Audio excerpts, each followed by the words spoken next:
Hello प्यारे बच्चों, hello students, hello योद्धाओं, कैसे हैं आप सभी। मैं अविनाश विश्वकर्मा आपका सीयूईटी की इंफॉर्मेशन में आपका स्वागत करता हूं। और प्यारे बच्चे, एक सबसे ज्यादा ट्रेंडिंग सीयूईटी के लिए वीडियो।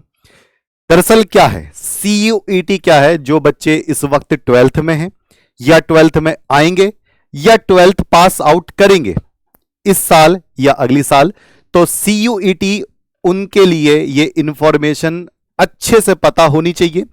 सीयूईटी से क्या क्या होता है और क्या इससे आपको बेनिफिट मिलेगा, क्या ही आप इसको अगर करें तो वास्तव में आपको अपने पसंदीदा कॉलेज और यूनिवर्सिटी में पढ़ने का मौका मिलता है।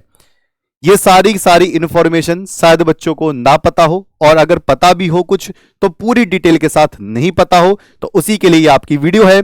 कंप्लीट इंफॉर्मेशन मैं आपको देने वाला हूं। सीयूईटी कौन दे सकते हैं, सीयूईटी से क्या फायदे हैं और इसमें सिलेबस क्या पूछा जाता है। ओके, अब सारी कंफ्यूजन को दूर करते हुए मैं आगे बढ़ता हूं।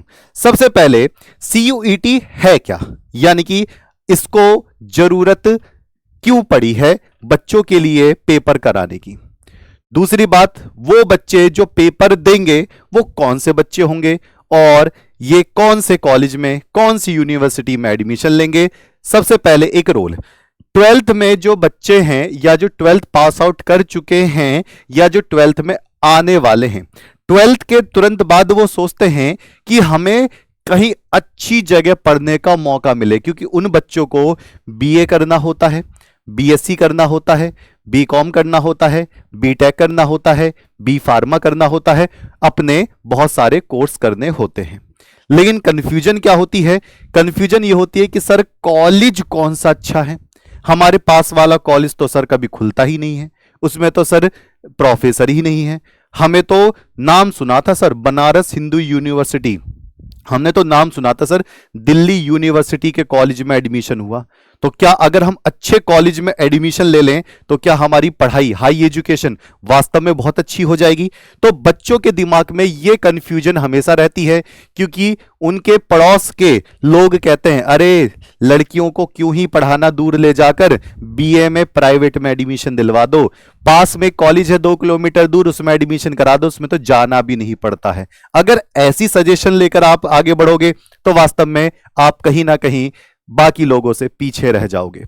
और यह सीयूटी क्यों लाया गया, क्योंकि बहुत सारे बच्चे ऐसे होते हैं जो 12th में कम परसेंटेज ले आते हैं, किसी भी कारण से, कहीं बीमार हो या किसी वजह से पढ़ नहीं पाए हों। तो सभी बच्चों के तो 95-96% नहीं होंगे, कुछ बच्चों के 80% होंगे, कुछ 75 होंगे, कुछ 85 वाले होंगे, कुछ ऐसे भी होंगे धुरंधर बच्चे जो 60 और 65% वाले होंगे। तो पहले क्या होता था, पहले कॉलेज में वही बच्चे लिए जाते थे लिस्ट करके जिनके बढ़िया बढ़िया परसेंटेज होते थे, बाकी बच्चे परेशान होते थे। बाकी कहते थे सर हमारी क्या गलती है, हमारी किसी वजह से परसेंटेज कम आ गई तो हमें आगे पढ़ने का मौका नहीं मिलेगा क्या अच्छे कॉलेज में। तो सीयूटी ने सोचा क्या पता ये बच्चा टॉपर हो और उसकी परसेंटेज बेकार आ गई हो 12th में, हो सकता है तो उनको भी मौका दे देते हैं, उनसे पेपर करवाया जाएगा सभी से, और जो पेपर में अच्छा करेगा उसके हिसाब से आपको एडमिशन मिलेगा। तो मोटे मोटे तौर पर 12th के बाद जो बच्चे कॉलेज में, यूनिवर्सिटी में, अच्छे कॉलेज यूनिवर्सिटी में जाना चाहते हैं उनके लिए एक पेपर का बंदोबस्त किया गया, अरेंजमेंट किया गया, जिसको हमने सीयूईटी का नाम दे दिया। अच्छा, सीयूटी क्या होता है? Common university entrance test. आपको टेस्ट देना है, उस टेस्ट को पास करो, रैंक बनाओ और अपना पसंदीदा कॉलेज छांट लो पूरे इंडिया में। ओके, मतलब ये टेस्ट देना होता है, कॉमन यूनिवर्सिटी एंट्रेंस टेस्ट, ठीक है। इसको कंबाइंड भी कहते हैं कुछ कुछ लोग। यह एक नेशनल लेवल एग्जाम की परीक्षा है। नेशनल लेवल का मतलब इंडिया में किसी भी आप स्टेट में एडमिशन ले सकते हो कि प्रवेश परीक्षा है, जिसे एनटीए कराती है। जो नीट का पेपर करा रही ना हाल फिलहाल दिनों में, ये वही है। एनटीए, नेशनल टेस्टिंग एजेंसी, आयोजित करती है। आईआईटी जेईई का भी पेपर यही कंडक्ट करा रही है। तो सीयूटी क्या है? एक टेस्ट है, उसको आपको पास करना है, उसमें पेपर्स होते हैं, वो पास करेंगे और अपने मन पसंदीदा कॉलेज में सस्ती फीस के साथ आपको एडमिशन मिल जाएगा। अच्छा, सीयूईटी से कहां कहां एडमिशन मिलता है, आप इससे कहां कहां एडमिशन ले सकते हो? तो आप अपने स्टेट वाले यूनिवर्सिटी कॉलेज में एडमिशन ले सकते हो। स्टेट का मतलब जैसे कोई बच्चा यूपी का है और वो यूपी के बहुत सारे यूनिवर्सिटी जो दे रखे हैं उसमें भी एडमिशन ले सकता है, और वो स्टेट से बाहर यानी कि पूरे सेंट्रल यूनिवर्सिटीज में एडमिशन ले सकता है। जैसे मैं यूपी का हूं तो मैं दिल्ली में एडमिशन लेना चाहता हूं तो हो जाएगा। मैं यूपी का हूं, बिहार में एडमिशन लेना चाहता हूं, हो जाएगा। मान लीजिए जी मेरे पिताजी तो गुजरात में रहते हैं और मैं वहीं पढ़ना चाहता हूं तो हो जाएगा। तो आपका स्टेट में है ही, खुद बिहार के बच्चे बिहार में ले सकते हैं एडमिशन। और साथ साथ में इन्होंने कह रखा है सेंट्रल यूनिवर्सिटी भी, भाई पूरे ऑल ओवर इंडिया में जो यूनिवर्सिटी है, जैसे दिल्ली यूनिवर्सिटी ले सकते हो भाई, किसने मना करा है? जेएनयू, जवाहरलाल नेहरू यूनिवर्सिटी ले सकते हो भाई, किसने मना किया है? तो सेंट्रल यूनिवर्सिटी में भी आप एडमिशन ले सकते हो। जैसे दिल्ली यूनिवर्सिटी हो गया, एडमिशन लीजिए भैया। बनारस हिंदू यूनिवर्सिटी, ये तो मैंने कुछ एक दो बता रहा हूं बस, बहुत बड़ी लिस्ट है। JNU, BHU, JMI, Jamia Millia Islamia, Allahabad university, state और सेंट्रल, बहुत सारी यूनिवर्सिटी इसी सीयूटी में ही अब दर्ज हो गई हैं। अब इनकी अलग से कट ऑफ नहीं लगती कि 12th के बाद आपकी कट ऑफ लगे तब जाकर एडमिशन लो, नहीं। अब आपको टेस्ट देना है, आपको छांटना है, मुझे कौन सी यूनिवर्सिटी में पढ़ना है, मुझे कौन से कोर्स में पढ़ना है, आपका एडमिशन पक्का। चलिए, सीयूईटी से किस किस कोर्स में एडमिशन हो सकता है? सबसे ज्यादा ये बच्चों के दिमाग में होता है कि सर मैं बीए करना चाहता हूं, सर मैं बीए एलएलबी करना चाहता हूं, सर 12th के बाद बीएससी करना चाहता हूं, सर 12th के बाद बीटेक करना चाहता हूं, सर मैं तो आर्ट का हूं तो मैं तो बीए ही करूंगा, सर मैं कॉमर्स का हूं मैं बीकॉम करना चाहता हूं, सर मैं बायोलॉजी में हूं तो बी फार्मा करना चाहता हूं, सर मैं बीबीए करना चाहता हूं। तो ऐसे बहुत सारे हमारे पास क्या आते हैं, मैसेजेस आते हैं, कमेंट आते हैं।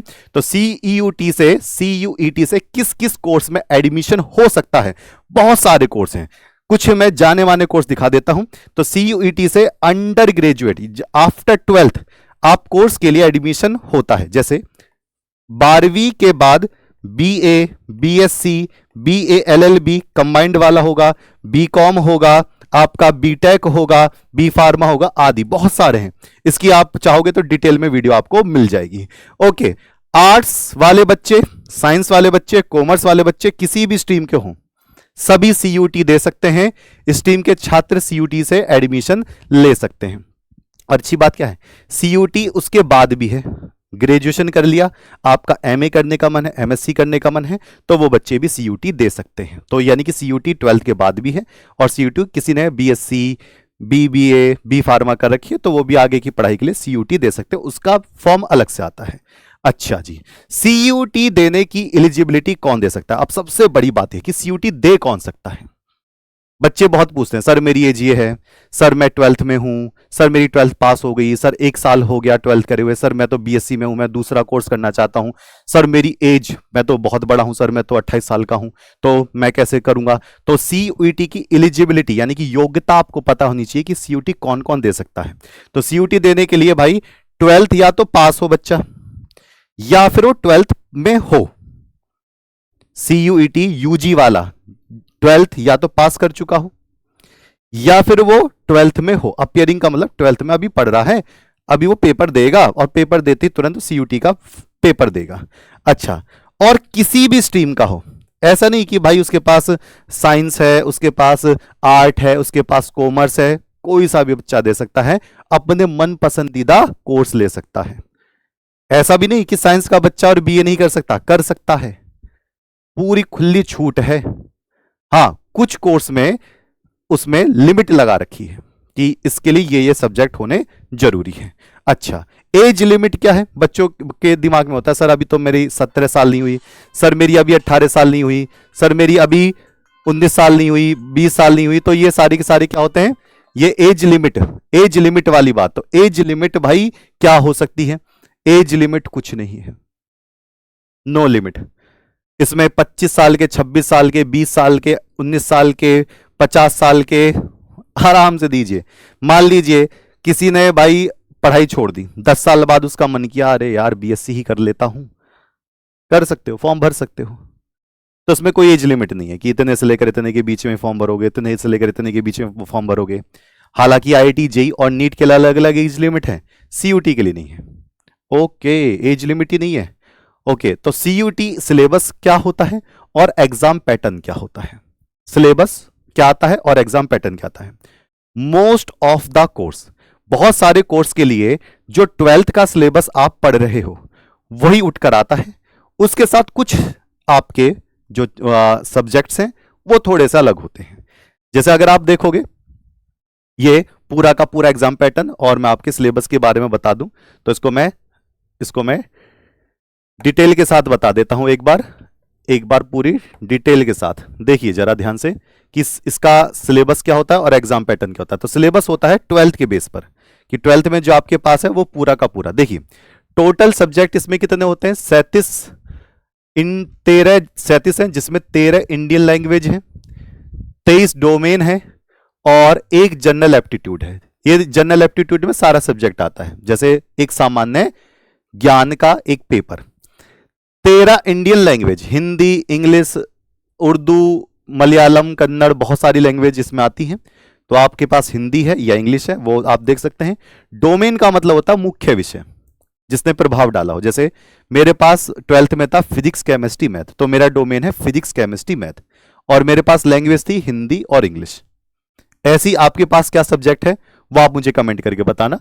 और एक होता है GAT, जनरल एप्टीट्यूड टेस्ट, सारे सब्जेक्ट थोड़ा थोड़ा, 2 हिस्ट्री के क्वेश्चन, 3 जियोग्राफी के, 1 करंट अफेयर, 2 करंट अफेयर, ऐसे सब कुछ मिलाकर पूछता है। यानी कि एक तो बढ़िया है। चॉइस ऑफ टेस्ट पेपर, यानी कि आपको कितने 5 इनमें से 5 सब्जेक्ट लेने की अनुमति है, इंक्लूडिंग लैंग्वेज और जनरल टेस्ट। जैसे आपने एक पेपर ये ले लिया, एक अपना लैंग्वेज ले लिया, तो 3 आप अपने यहां से ले सकते हो। जैसे मैंने यहां हिंदी ले ली, ये तो मैंने GAT ले लिया, और मुझे यहां पर 3 अलग सब्जेक्ट के लिए ऑप्शन होता है। जैसे मैं फिजिक्स, केमिस्ट्री, बायो ले लूं, फिजिक्स, केमिस्ट्री, मैथ ले लूं, वो मैं यहां पर देखूंगा। और यहां पे साफ साफ कह रहा भाई 12th क्लास का आता है, 12th क्लास का जो पढ़ रहे हो, यानी कि बहुत अच्छा मौका होता है जो 12th क्लास में पढ़ रहे हैं या 12th क्लास पास आउट कर चुके हैं, 12th क्लास से ही डायरेक्ट वो निकाल सकते हैं। और कैसा पेपर होता है ये CBT होता है, यानी कि कंप्यूटर पे देना पड़ता है, ये टिक लगाना होता है, माउस चलाना पड़ता है।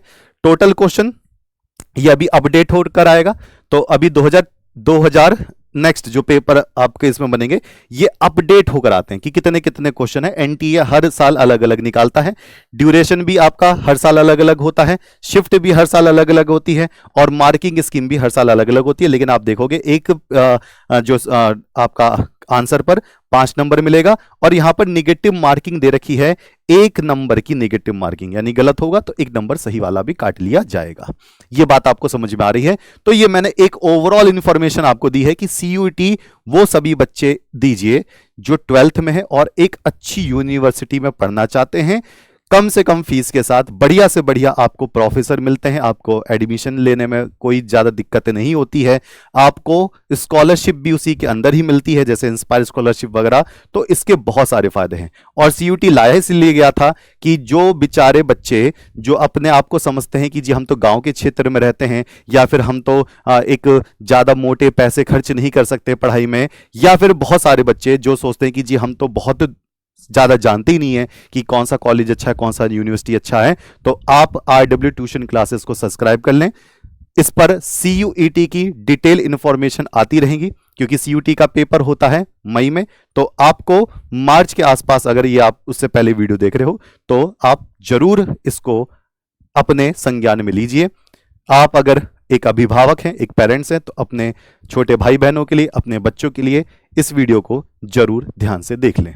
और बात आती है कि क्या हर एक छात्र को या छात्राओं को CUET देना चाहिए, क्या हर एक बच्चे को CUET देना चाहिए? तो वो है हाँ, CUET देना चाहिए, क्योंकि CUET से आपके ऑप्शंस बहुत सारे हैं, इतने सारे ऑप्शंस होते हैं कि आप चुनते चुनते थक जाओगे। और RWA का नाम है CUET के सिलेक्शंस में। और कमेंट करके मुझे जरूर बताइएगा कि CUET से आप और कौन सी इंफॉर्मेशन चाहते हैं, तो मुझे कमेंट करके जरूर बताइएगा, कमेंट मी।